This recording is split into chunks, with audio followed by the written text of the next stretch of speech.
Hockey Inside Out, presented to you by the Gazette.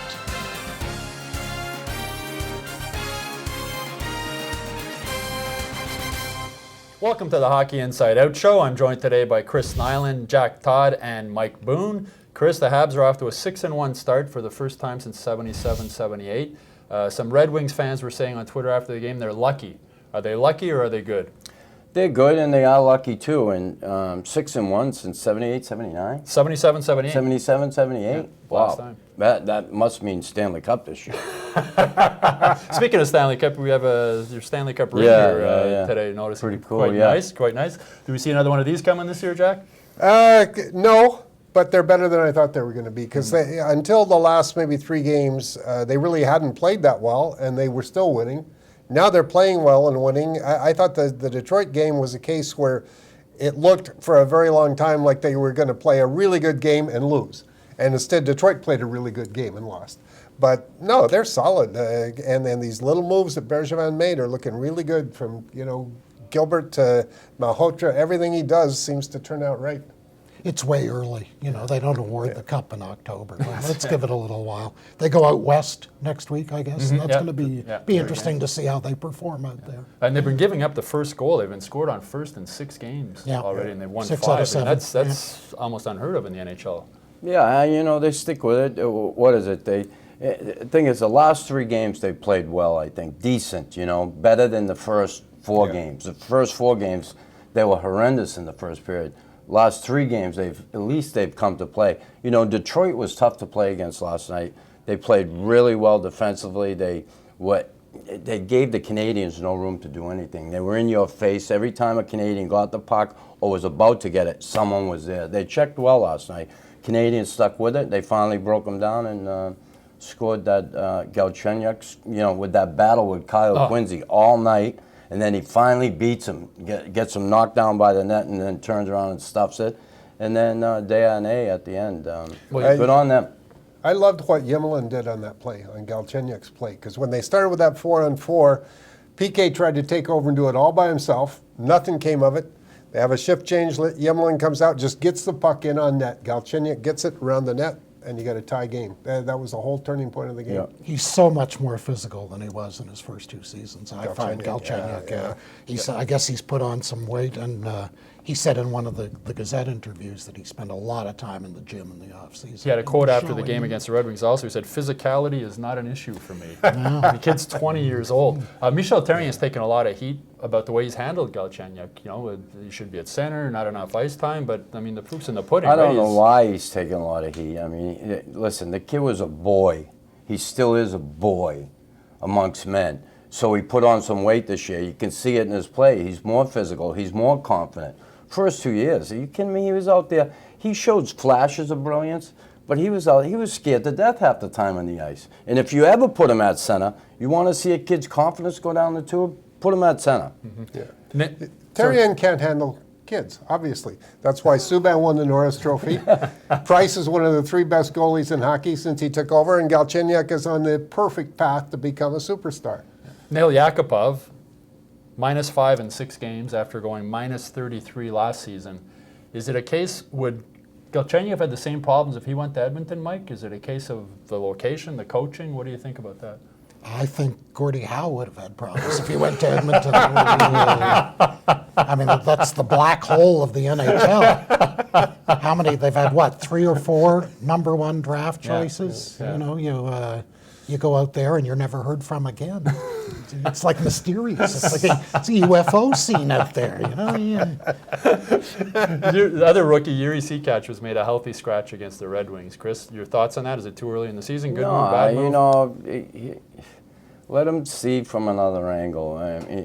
He's not the first guy for it to happen to, and it's almost like you can't do it anymore. Oh my God, we don't want to ruffle anybody's feathers, I think it's a good thing for him. Sit up in the stands, watch the game from up there, see how the play develops, see how the system develops, see how the system works, and see how other guys play.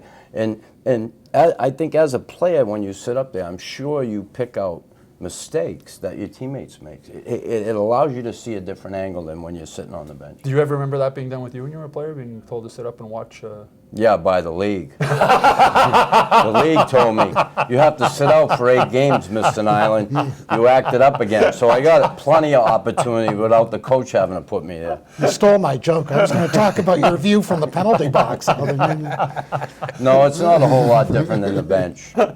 I know one coach you said who really helped you out was Claude Ruel. You said he used to call you Yankee boy, right? I absolutely love Claude Ruel. He still, to this day, I just love that man. It was great with me.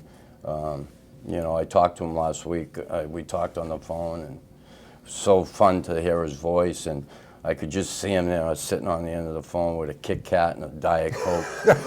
And yeah, he was awesome to me. I loved him.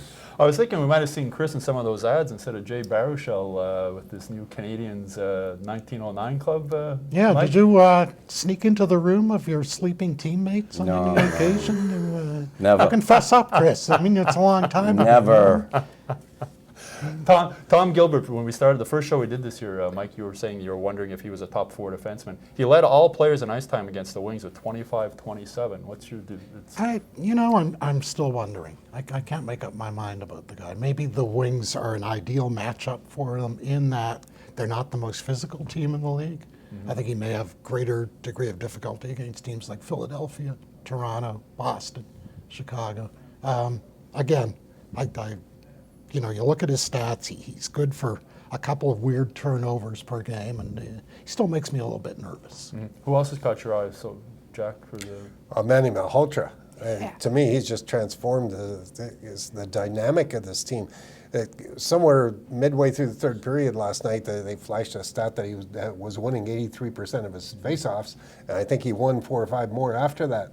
And it's not just on the faceoffs; it's all over the ice.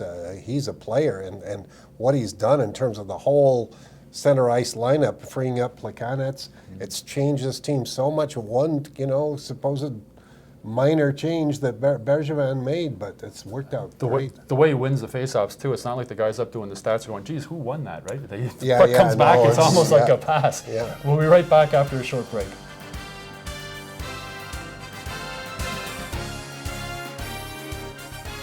Welcome back.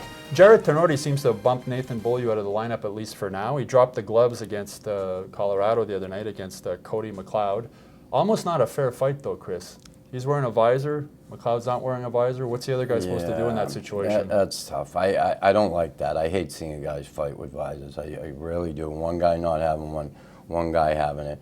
The league is making it difficult for guys to fight now. Instigate a penalty, then if you take the visor off, you get another 2, and it's like, what do you do? And I just don't like it. You know, good on him that he stood up to McLeod. I like seeing that from him. He doesn't have to fight every game. He has to be there when that part of the game is needed, part of his game is needed.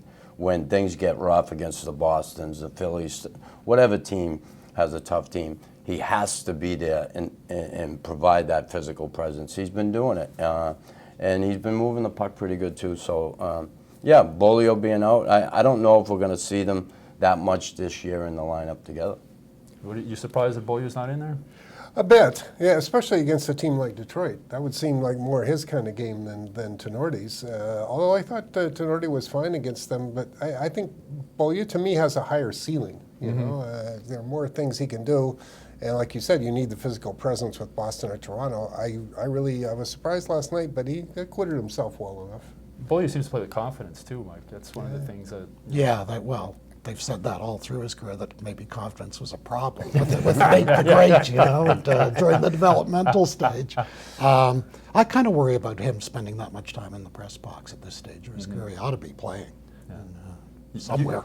You must have hurt your hands a few times hitting helmets or talk about the visor. Remember Jay Miller? Jay Miller had that helmet that was bolted on his head. I don't think it ever came off. He still has the screws in his head from that. But, yeah, I cut my hands up a lot on helmets. I couldn't imagine punching a visor, you know. And back to Beaulieu, you know, apparently there was some talk that he wasn't upset enough after the loss in Tampa Bay. And if that's the case, you know, that's why he's sitting where he's sitting. That's acting, though. I mean, the most fed up I've ever been with Carey Price was when he had a loss in Boston during the playoffs, stiffed the Montreal media, and then he was yucking it up with Cabby in a segment he did the same night. I had Talked a real about a problem shot with that blowing one. right by him. Yeah. I remember that. Yeah. And laughing, if we took, if the coaches and the organization had handled Price based on that, he wouldn't be here anymore, So I remember when I played sports, some guys after they just shrug and walk off. Other guys you are got to crying, nip but that does in the that bud, mean though. That's always been a big thing here, Jack, you were I always remember- willing to talk to Grant and Rice. I give you that. we'll settle this after? Dale Weiss was a healthy scratch there for a few games. I know Christopher Curtis of the Gazette said he talked to him the day before the Red Wings game. He had never seen him that upset, but he seemed to say all the right things, Mike. And then maybe it's another move that maybe worked for Michel Therrien. He played well against the Red Wings. Since they've got him, he seems to say and do the right things. He's happy to be in Montreal. As his father, lifelong Habs fan, etc. And yeah, he showed really well last night. I think he's going to be in the lineup for a while. Whether he's going to be on the third line is another story. Well, it's a great problem of a good team, especially when they're healthy as they are Yeah, now. nice There's problems to just have. Yeah. No way you can shoehorn all these people into the lineup. When people like Bourneval and Weiss are sitting out, it's a sign you got. I think You they got call some it depth. depth. Yeah, depth. How important is that fourth line, Chris? Like when you were around, like the guys battling to get that spot on the last line, how key are these guys? And what's it like? Were you ever in that Fourth line, I situation? don't know what like it's back. I guess in our day, it wasn't so much the fourth; it was checking line. Again, today the fourth line, the way I look at it, and like Jack said, having Malhotra here just changed the whole dynamic of the team. It freed Plekanec up. It gives you a guy you can rely on in face-offs. I mean, Plekanec, 70% of the face-offs he started in his own end last year. Yeah. I mean, that's a whole different ballgame starting the offensive zone with Galchenyuk out there with you. And it has changed the team. They had him on the ice last night in the last minute of the game, Malhotra and company. And, I mean, to me, it's great to roll four lines because in today's league, in the playoffs, that's what you need to win. Now, Travis Moan is one of the guys fighting for that spot on the fourth line. He's playing, Michael Bourneval isn't. Yeah, that doesn't bode well for Bourneval's development, but Moan to me has looked fine when he's been on the ice. In fact, he's looked better this year, I thought, than he looked last year. But again, it's this problem how you juggle all these people, and there are going to be injuries, but right now it's going to end up in some people like Bourneval and Beaulieu sitting that should probably be on the ice. You wonder if they're maybe shopping him, because I know he was one of the first players that Bergevin signed when he became GM. He gave him that 4-year contract. There's this year and 1 year left. Do you think that maybe they're trying to see if someone would pick him up and take him away, Mike? Yeah, maybe tough contract to move. Though, At that age, too, At that right? age for a depth player. Yeah. Unless he were part of a package. Everybody is kind of sniffing around the rotting carcass of the Edmonton Oilers these days, speculating that they're going to move Yakupov, or ideally, it'd be nice to get your hands on Eberle. It's that fourth line role, though. I remember talking with an NHL scout once, and he told me, you come into the league, these guys are the fourth line role, the enforcer, you're full of piss and vinegar, you're ready to fight, and you're looking at the older guy on the other team, and you're ready to take him on, and then it's like a blink of the eye, and now it's reversed. You're the older guy, and you have some young guy coming up to battle you. Did you go through that sort of Oh, situation, yeah. Chris? I mean, come on. I did it going into Boston, Cashman, O'Reilly, they were getting a little long. Well, O'Reilly was kind of middle of his career, but, he says it in The Last Gladiators, O'Reilly. He said, you come in the league, you're looking to fight every tough guy in the league, and then, you get your shoulder fixed a couple times, you couple black eyes, broken nose, and before you know it, 12 years have gone by, and then all these young guys are coming in trying you, and yeah, it goes quick. You also got some money, and then you start thinking, right, you got kids, you got family, you got... Money. Wrong era. Wrong era. This guy would have been a very rich man in today's NHL. Wrong era. Probably too much money to be here with us. Anyway, thanks everybody for tuning in, and we'll be back next week with another Hockey Inside Out show.